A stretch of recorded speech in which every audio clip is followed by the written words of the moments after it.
गुरु रामानंदाचार्य जी यही मणिकर्णिका घाट, अरे सॉरी, श्रीमठ में, हाँ, पंचगंगा घाट पे उनकी पीठ है जी।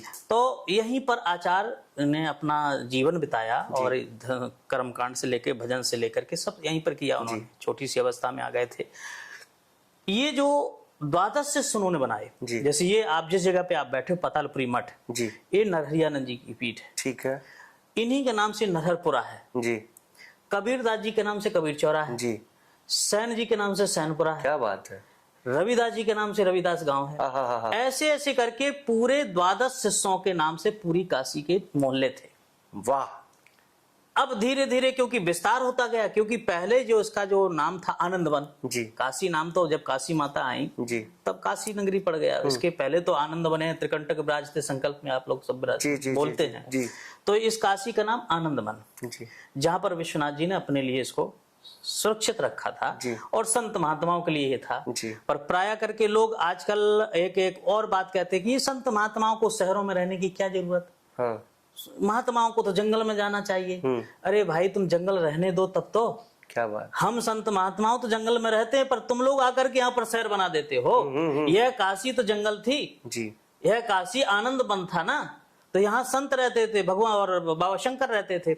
लेकिन आज आप लोग यहाँ पर आकर के गंगा का सहारा लेकर के और तुमने यहाँ पर व्यवसाय का केंद्र बना दिया, साड़ियों का वो बना दिया, और फिर धीरे धीरे उसका करते गए और आज ये चमाती हुई दुनिया को आपने जो है उसमें वो कर दिया। तो ऐसी स्थिति पे आप संतों को वन में रहने कहाँ देते हो। क्या बात। संत तो वन में जाते हैं पर आप वहीं पहुंच जाते हो, वन को शहर बना देते हो।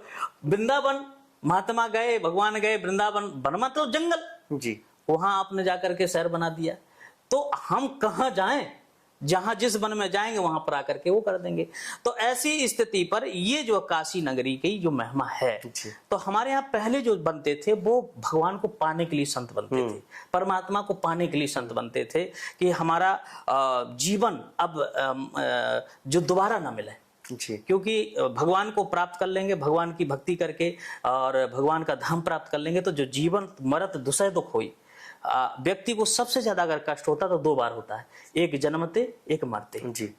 जन्म जब लेता है व्यक्ति तो भी लाखों बिच्छू के समान चुभता है, मरता है तो भी वही। तो इस से छुटकारा पाने के लिए संत लोग क्या करते थे, भगवान का भजन करते थे और वो जीवन मुक्त हो जाते थे। पर अब भजन रहा नहीं। हम जब शिष्य बने, मेरा जन्म 78 का है। अच्छा। और मुझे लगता है कि 5-6 वर्ष की अवस्था से हमने घर त्याग दिया। चम्बल घाटी जंगल है, सब जानते हैं चम्बल घाटी के नाम से, जहाँ बड़े बड़े डाकू रहे। तो वहां पर मेरे गुरु आश्रम है जी। मैं लगभग वहाँ 9 साल रहा गुरु सानिध्य में जी।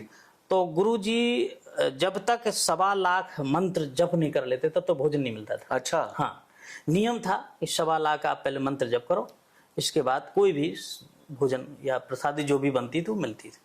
जंगल में था, प्राय करके भोजन भी बहुत ज्यादा प्रकारता पूर्वक नहीं मिलता था, कभी कभी ठीक ठाक, कभी कभी सीताराम। तो ऐसे चलता था, जंगल की अपनी व्यवस्था थी, कभी घी घना, कभी मुट्ठी भर चना, कभी वो भी मना।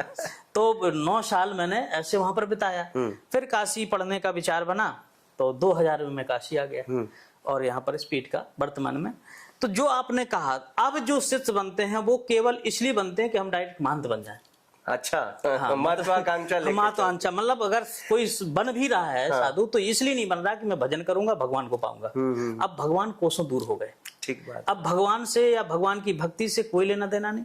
पढ़ भी रहा है व्यक्ति अगर कुछ, तो इसलिए पढ़ रहा है कि हम इससे व्यवसाय कर पाएंगे। व्यवसाय मतलब जीवन चला पाएंगे अपनी कथा के माध्यम से या पूजा पाठ के माध्यम से, एहन प्रकार से इन शास्त्रों के माध्यम से अपना जीविका का पालन। मोक्ष के लिए, मुक्त के लिए या ज्ञान अर्चन मतलब अपने आत्मबोध के लिए ना तो शास्त्रों का ज्ञान हो रहा है और ना ही परमात्मा को पाने के लिए भजन हो रहा है। ठीक बात है। अब सीधा यह है कि किस महंत के पास कितनी बड़ी प्रॉपर्टी है, चलो वहीं चेला बनते हैं।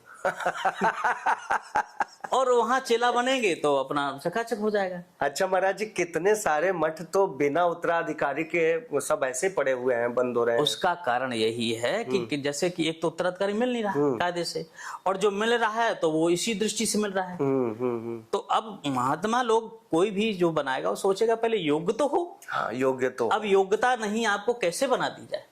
तो संत बनने के बाद फिर ये महंती प्रक्रिया होती है, जो आपने कहा पदों की बात जी। महंत बनने के बाद हमारे यहाँ श्री महंत बनते हैं। ठीक है। श्री महंत जैसे वैष्णव में जिसको श्री महंत कहते हैं, उसी को सन्यासी में महामंडलेश्वर कहते हैं। अच्छा अच्छा।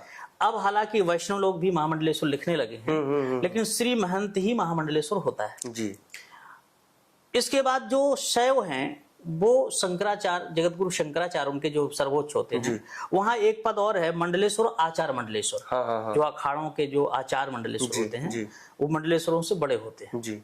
हमारे यहाँ क्या है, हमारे यहाँ महंत हैं, श्री महंत हैं, द्वाराचार्य हैं और फिर रामानंदाचार्य। इस 4 प्रकार की कैटेगरी है। तो महंत के बाद श्री महंत मतलब महामंडलेश्वर। फिर होते द्वाराचार्य, जैसे हमने आपको बताया कि ये द्वादश शिष्य हुए जगतगुरु रामानंदाचार्य जी के, इनके शिष्य पर शिष्य से मिला करके 36 द्वारे हैं रामानंदियों के। अच्छा। तो 36 जगतगुरु ये हो गए। ओके। और इसके बाद रामानंदाचार्य। तो आज के, हालांकि जैसे कि शंकराचार्यों में 4 शंकराचार्य मैन हैं जी, बाकी तो अब 20 बन गए हैं। हाँ, तो विषय अलग है। बिल्कुल। उसी प्रकार वर्तमान में भी आचार्य तो एक ही थे, लेकिन अब हमारे यहाँ भी अखाड़ों ने रामानंदाचार्य 20-25 बना दिए। अच्छा। अब उसकी चाहे तो मांग कह लीजिए, क्योंकि आबादी बढ़ रही, क्षेत्रफल बढ़ रहा है, लोग बढ़ रहे हैं, तो अगर नहीं बढ़ेंगे, नहीं जाएंगे तो सनातन की रक्षा तो करने के लिए तो विस्तार तो करना पड़ेगा। बिल्कुल विस्तार करना। भाई उस समय आबादी जब आचार्य श्री थे उतनी नहीं थी जी, एक से भी काम चल सकता था, आज नहीं चल पाएगा। आज हमारे पास 18 करीब 6.5 लाख के लगभग गांव हैं। अच्छा। पूरे भारत में 6.5 लाख गांव हैं, और वैसे तो अगर देखा जाए तो 18 लाख के लगभग संत हैं। अगर और कैटेगरी करें तो ऐसे महंतों की ज्यादा वो नहीं है। जो मठ हैं उसमें मठ की स्थिति है, जो पैसा वाले जो मठ हैं, बड़े से बड़े मठ जिनको कह लीजिए, वो सरकार के कब्जे में जी। ठीक बात है। और सरकार के कब्जे में कितने हैं, समझ लो 60% सरकार के कब्जे में। अच्छा। 40 से 45% हम लोगों के कब्जे में। उसमें भी 2-4-10% ऐसे हैं जो कि गृहस्थी लोग कब्जा करके बैठे हैं, कोई ट्रस्ट बना के, कोई कैसी बना करके। तो आज की दृष्टि में लोगों को क्या लगता है, जैसे कि बनारस में 2-4-10 मठ ऐसे हैं जो दिखाई देते हैं जी, जो चर्चित है। धर्म संघ हो गया, तो सतुआ बाबा जी महाराज हो गए, या पतालपुरी हो गया, या मुक्तेश्वरानंद जी महाराज, जो एक चर्चित चेहरे संत हैं, वो एक दिखाई देते हैं। तो लोगों को क्या लगता है कि मठों के पास बड़ा पैसा है,